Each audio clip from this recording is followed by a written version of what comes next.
I mean, that was the thing when my first work came out, and it was all about dysfunction and drugs, and I just said, this is not really good. Well, it wasn't. It was my family.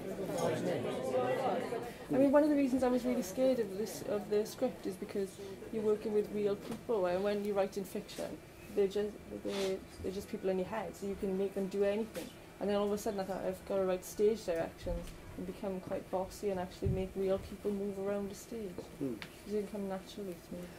But now to see it happening is fantastic. I always think as well that, you know, for fiction writers, they never know how we've messed with their work inside our heads, you know. So we can, you know, read a book and misinterpret it all we want, and the author never knows. But in a rehearsal, you're actually seeing what people are doing.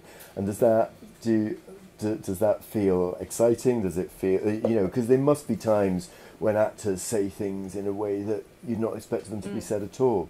Do you want to control that and change it, or do you feel really happy to just run with it? No, not at all, because I mean the thing is, a book is never finished until somebody's read it, but an author can never get that reaction.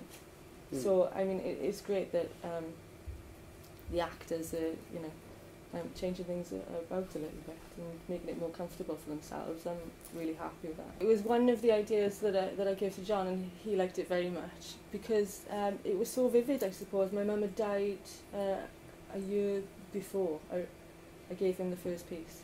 So it was very much alive in my head, my relationship with her. So I was thinking about it and trying to resolve things.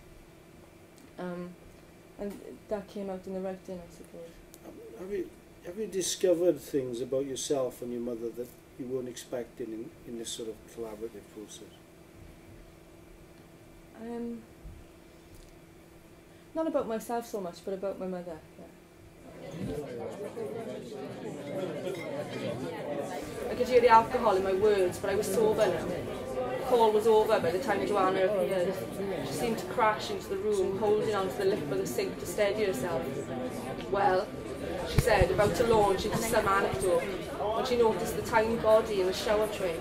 Is that a baby? She said, matter of fact, squinting against the harsh light. And where the fuck did you get your toads done? We haven't even got that colour. Cosmic Latte, still on order.